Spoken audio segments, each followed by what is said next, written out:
আসসালামু আলাইকুম ভিউয়ার্স। তো ২ নম্বর শিবপুর যে আমরা যে এখন গড় বানাইয়ার, তো ই গড়ের খাম কতটুক পর্যন্ত আগুয়াইলো আমি আপনাইন্তরে দেখাই। আপনাইনতেও দেখলে অবাক হয়ে যাবা যে এত কম দিন করে ভিতরে এতটুক খাম করা সম্ভব নি। তো আমি আপনাইন্তরে দেখাই খামটা কতটুক পর্যন্ত খাম করলাম। এখন বর্তমান আমরা সাজার খাম চলের ইনো শাটারিং চলের। এক সাইড সাজা শাটারিং কমপ্লিট করলিছি, আউটসাইডও সাজা শাটারিং কমপ্লিট করমু। ও দেখলা নি ইটগাতনির যা খাম আছিল ইটগাতনির খামও একদম কমপ্লিট হয়ে গেছে।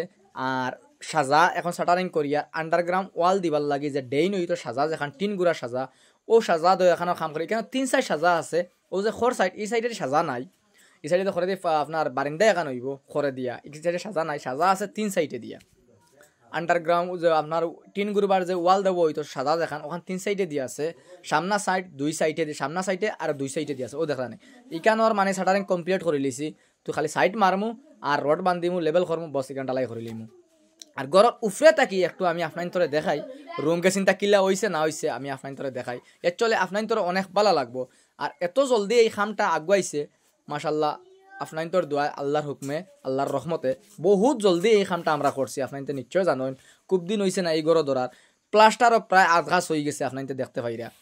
তো প্লাস্টার আপনার আগামী কাল পর্যন্ত যদি কাম করা হয় তো প্লাস্টার আরও 1-2 রুম প্লাস্টার শেষ হয়ে যাব। মোটামুটি আগামী সোমবারকুর আগে আগে আমরা এই গড়ের ভিতরের প্লাস্টারের কাম একদম কমপ্লিট করে লিমু আল্লাহর হুকুম হইলে আপনার তোর দোয়ায় এবং ভালোবাসায়। তো ও পর্যন্ত খাম হইল দেখতে পাইরা আপনারা। ও দেখলানি ই ওয়ালও প্লাস্টার শেষ, করিডোরও প্লাস্টার শেষ, হাউসাইটের ওয়াল আওখানো প্লাস্টার শেষ। তো মোটামুটি সোমবার করে আগে আগে আল্লাহর হুকুম হইলে আমরা প্লাস্টারের খাম কমপ্লিট করে লিমু। তো গড়টা ও পর্যন্ত আসিল। আর আমরা খাম খাজিটা কিলা লাগছে আপনার তোর কাছে নিশ্চয় কমেন্ট করে জানাইবা, বা ই গড়ের যে ফুলের প্ল্যানটা কিলা হয়েছে আপনারা কমেন্ট করে জানাইবা সুন্দর হয়েছে নি না খারাপ হয়েছে, বা এত দ্রুত যে এই খামটা চলের একচলে অত স্পিড খাম করাটা বালা নাই।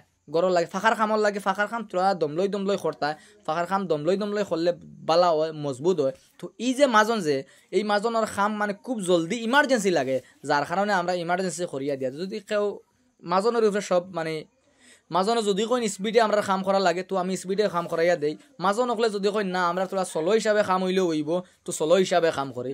তো সব মাজনের উপরে সকলটা তো জেলা যে হিসাবে চাইবা তো ওই হিসাবে আমরা কাম করার চেষ্টা করি। তো গড়টা ও পর্যন্ত আসছিল ভিডিওটা আপনারা ভালো